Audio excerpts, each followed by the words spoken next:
The moment the moderator said, "We now welcome President Ibrahim Traoré," the energy in the room shifted. Karoline Leavitt had just finished a sweeping statement on stage at the Washington International Forum, her voice crisp, unwavering. "Let's be honest," she declared to polite applause. "Without American aid, guidance, and military presence, there would be no stability in West Africa. Without America, you're nothing."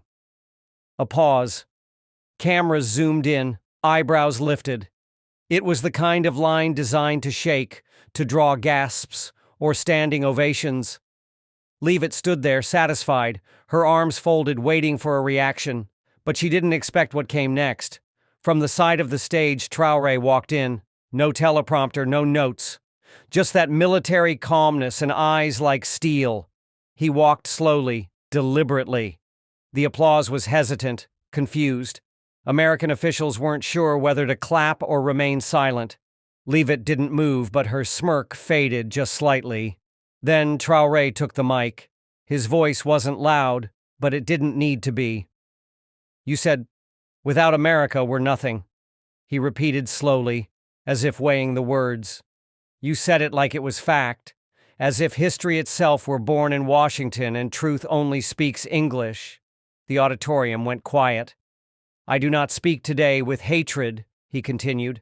"I speak with memory, memory of villages bombed in the name of democracy, memory of gold extracted in silence, memory of presidents overthrown because they chose dignity over dependency." He turned slightly, looking directly at Leavitt. "You call it aid. We call it control. You call it partnership. We call it pressure. And when we rise on our own terms, when we refuse to kneel, suddenly we're a problem." The room was still, breathless. Leavitt attempted a half smile, but her fingers gripped the edge of the podium. She hadn't expected fire. Not like this.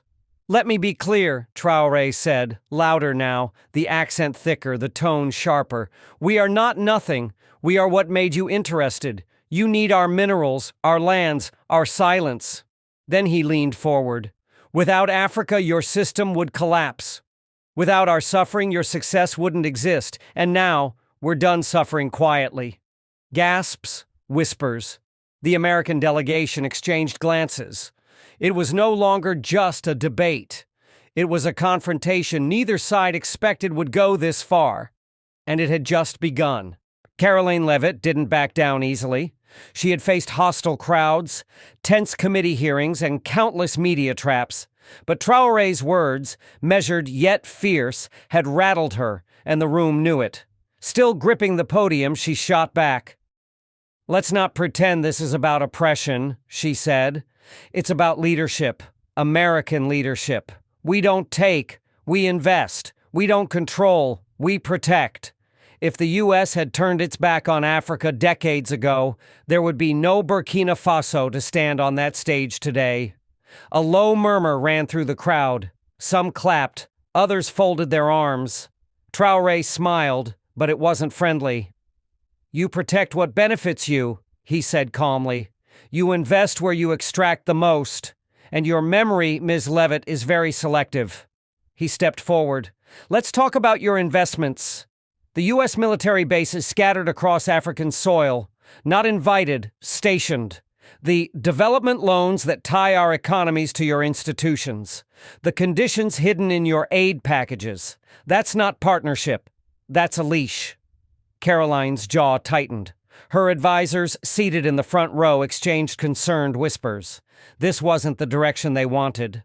This wasn't optics they could spin, but Traoré wasn't finished. When our leaders try to build African-owned infrastructures, they're accused of corruption. When we refuse your currency systems, we're labeled unstable. And when we ask to control our own resources, you warn of chaos." He paused and turned to the audience, his voice carrying now not just across the room, but across screens globally. "But there is something you can no longer suppress. Our people know. They know who really profits. They know who keeps the lights on in Paris while there's darkness in Ouagadougou. They know who speaks of freedom while building fences of dependency." Leavitt tried to interject, but Traoré raised his hand gently. You said we're nothing without America. I say you're terrified of us being something without you. A sudden silence, the kind that doesn't wait for applause. Because this wasn't just political theater anymore, it was a reckoning, broadcast live. And somewhere in Washington, someone at the State Department was already reaching for the phone. Backstage, the tension was palpable. Phones buzzed, screens blinked with incoming alerts from media outlets. Traoré confronts Leavitt live. Burkina Faso, president defies U.S. narrative. Leavitt under fire for "you're nothing" remark. Meanwhile, on stage, Karoline Leavitt shifted her stance. The crowd hadn't turned on her yet, but the room was no longer leaning in her favor. And Traoré knew it. She cleared her throat. "Mr. President," she began, carefully choosing her tone, "you speak of suffering and sovereignty, but what have you built? Burkina Faso's GDP is dependent on international aid. Your currency still traces back to foreign institutions. You talk about independence. Where is the evidence?" It was the classic pivot. Stats, structure, logic. The kind that worked in D.C. Traoré didn't blink. "I am not here to sell success to your standards," he said, voice deepening. "You measure us by skyscrapers and stock markets, but we measure ourselves by something you forgot long ago: dignity." The crowd stirred again. "We are building," yes, he continued. "We are building education systems that teach truth, not colonial edits. We are building energy independence with our sun, our rivers, not your imported contracts. We are building unity, not as client states, but as a continent learning to walk again." Leavitt tried to cut in. "But your people are still—" "My people," Traoré said, locking eyes with her, "are no longer fooled by polished speeches and disaster aid packages. We've seen the help that comes with troops. We've seen the support that ends with coups." He let those words hang in the air. "You say we are nothing without you. I say we are now willing to lose your approval so we can finally gain our freedom." A ripple of claps began from the side rows, then another and another. Karoline's expression tightened. She scanned the room, saw the tide turning, and reached for her next move. "If you reject us," she said with icy precision, "don't expect protection when your enemies come." That was it. The moment the line crossed from debate to threat, and Traoré's reply would make headlines around the world. Traoré didn't flinch. The threat was clear and intentional. "Don't expect protection." It echoed in the room like a distant siren, subtle but menacing. He tilted his head slightly, as if absorbing the words slowly. Then came his reply. Not loud, not rushed, but razor sharp. "Ah," he said softly, "there it is." The promise dressed as a warning, the threat disguised as advice. Karoline's expression remained fixed, but her eyes blinked faster now. "You see, this is why we resist," Traoré continued. "Because every time we speak of standing on our own, someone in your position reminds us independence has a price, and that America decides what that price is." Gasps swept through the back rows. The cameras zoomed in. Every word now carried weight far beyond the auditorium. "You say we'll be alone," he said, turning toward the crowd. "But we have been alone before. When drought came, we were alone. When disease spread, we were alone. When foreign-backed soldiers toppled our leaders, we were more than alone. We were betrayed." Karoline shifted, but this time didn't interrupt. "And yet," Traoré pressed on, "we are still here, still standing, still growing. You call that weakness, I call it endurance." The moderator hesitated, his hand hovering above his timer, unsure if he should intervene. Then Traoré's voice deepened, thunderous now. "You say you won't protect us? Let me be clear, we don't want your protection if it costs us our pride. We don't want your safety if it means silencing our voice. We will face what comes, without your shield, without your leash." Applause erupted. Not polite, not cautious, but rising, real. Karoline's team at the front tensed. One aide scribbled furiously on a notepad. Another mouthed, "Cut the feed?" Too late. The clip was already trending. On X, TikTok, YouTube, Traoré's fire had gone viral. And in that moment, Karoline realized this wasn't just a debate anymore. She had underestimated him, and he wasn't done yet. Karoline Leavitt straightened up. She'd been briefed on Traore. Her aides told her he was defiant, unpredictable, likes to make noise but can't sustain it. But now she knew. They were wrong. He wasn't here to provoke. He was here to rewrite the terms of the conversation. And he was winning. She leaned into the mic, forcing a smile.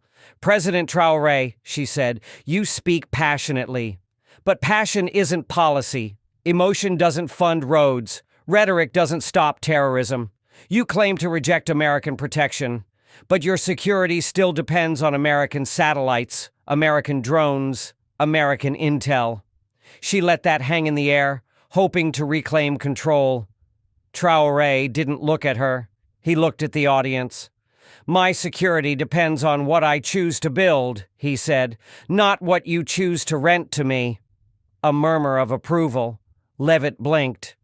"You offer security, but only when we follow your script," he continued. "When we deviate, your protection disappears.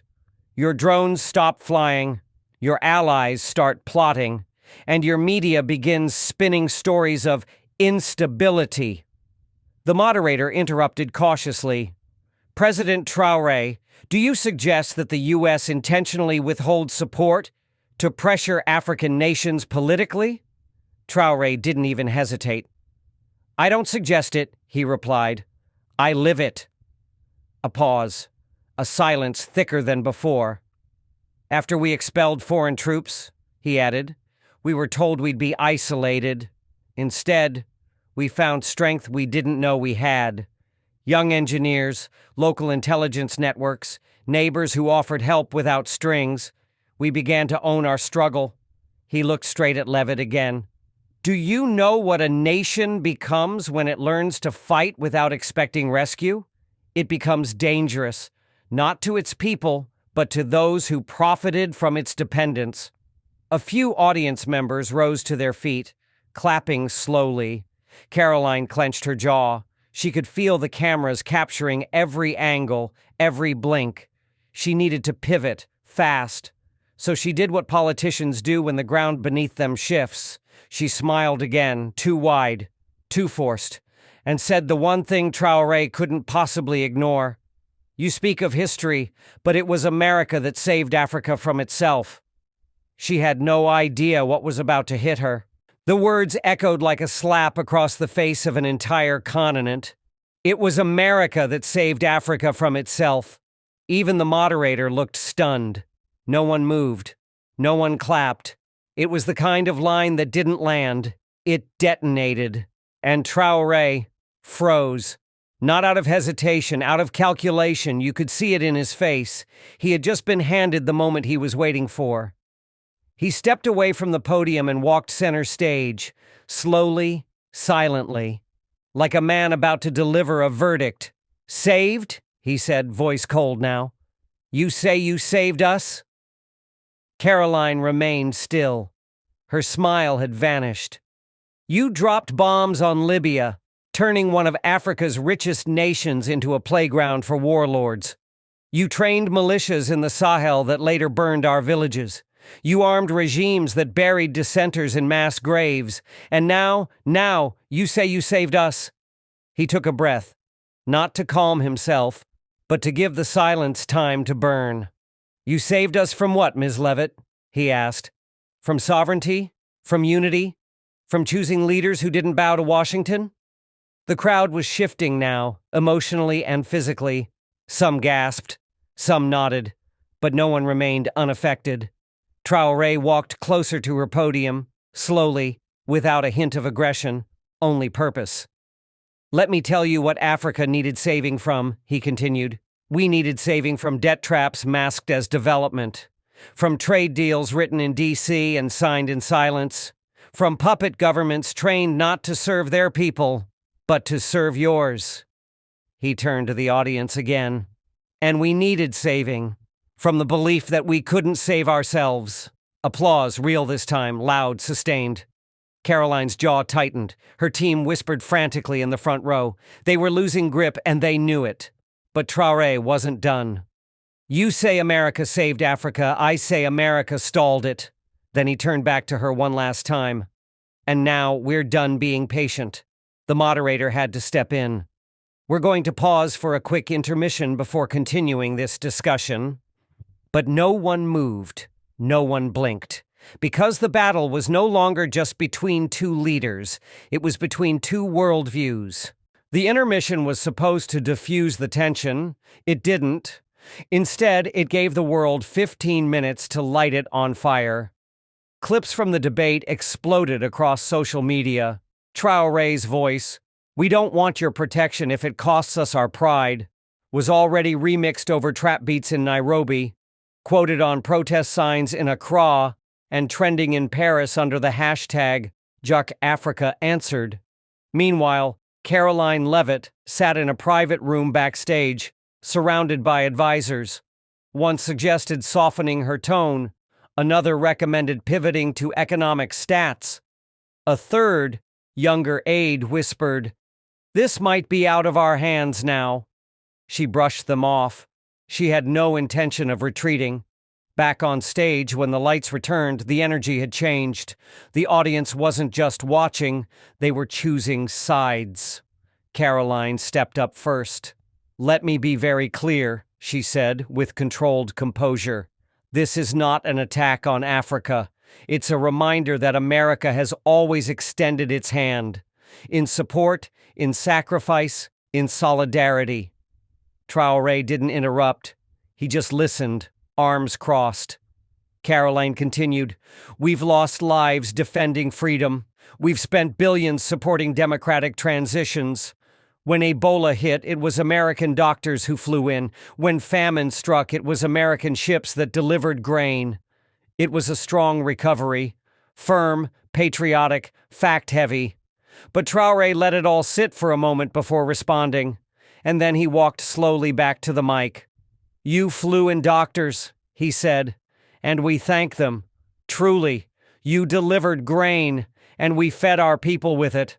But let me ask you something, Ms. Leavitt." He leaned forward.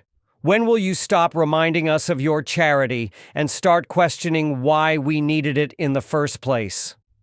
The room shifted again. We didn't ask for our healthcare systems to collapse. They did, under the weight of economic models forced on us. We didn't ask for food shortages. They came after foreign corporations bought our farmlands and sold our harvests abroad. The moderator tried to move the discussion, but Traoré raised his hand gently. "America arrives with solutions, but never asks how the problem started, and we are tired of bandages over wounds you helped open." No shouting, no insults, just devastating truth. Karoline didn't respond because for the first time in the debate, she didn't have one. The tension had evolved into something sharper, something irreversible. Karoline Leavitt, normally a master of narrative, stood frozen. Her political instincts, sharp in Washington, failed to anticipate a crowd that no longer feared confrontation with the West. She wasn't just losing a debate, she was witnessing a fracture in the old script of global dominance. And Traoré? He was no longer speaking to her. He was speaking to the world. "To every nation watching," he said, scanning the cameras, "understand this. Africa is not angry. Africa is awake." Gasps. Phones lifted. Journalists leaned forward. "For too long," he continued, "we were told what to think, what to trade, even what to believe about ourselves. Our heroes were rewritten. Our history was filtered. Our pride was labeled dangerous." He paused, and then delivered the line that made headlines from Sao Paulo to Seoul. "We were colonized by empires. Now we are colonized by expectations." Karoline opened her mouth but closed it again. There was no counter to that. Not anymore. Traoré pressed forward. "You asked earlier what we have built. Let me tell you, we are building a new generation that doesn't measure dignity in dollars. We are building alliances based on respect, not subservience. And we are building leaders who do not wait for Washington's permission to speak truth." The applause wasn't just loud now, it was defiant. And then he did something unexpected. He turned back to Karoline, not with anger, but clarity. "I do not hate America," he said, "but I refuse to fear it." Silence again. He let it linger. "I refuse to accept that partnership means silence, that respect means obedience, that being grateful means being quiet." And then he closed the distance, slowly, calmly. "You said, without America, we are nothing. But I say this, without our silence, your illusion ends. And it's ending now." Cameras snapped. Headlines were already writing themselves. In that moment, Traoré didn't just win a debate. He made a declaration. Somewhere in the control room, a producer whispered, "Cut the feed," but it was too late. Networks across the globe were already live streaming the debate without filters. On social media, millions were watching. Hashtags like Leavitt exposed, Traoré speaks, and decolonize now trended simultaneously in multiple languages. Karoline Leavitt stood still.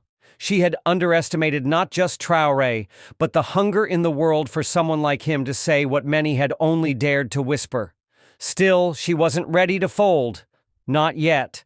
Her voice, when it returned, was sharper. "You speak like a revolutionary," she said, forcing calm. "But revolutions without strategy leave countries in ruin. I've seen what happens when leaders reject American guidance.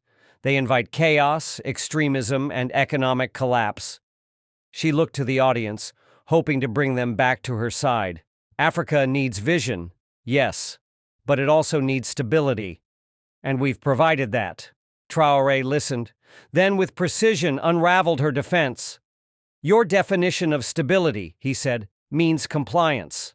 A leader who signs deals on your terms is stable. One who demands fairness is radical. You don't fear chaos, you fear change." The crowd murmured in agreement. "You say we need strategy," he continued. "We have one. It starts by ending the myth that salvation comes from overseas. It grows when we realize our value is not in being useful to America, but in being free from it." He raised his voice, not in volume, but in gravity. "We are not angry children rejecting help. We are rising nations rejecting chains dressed as contracts."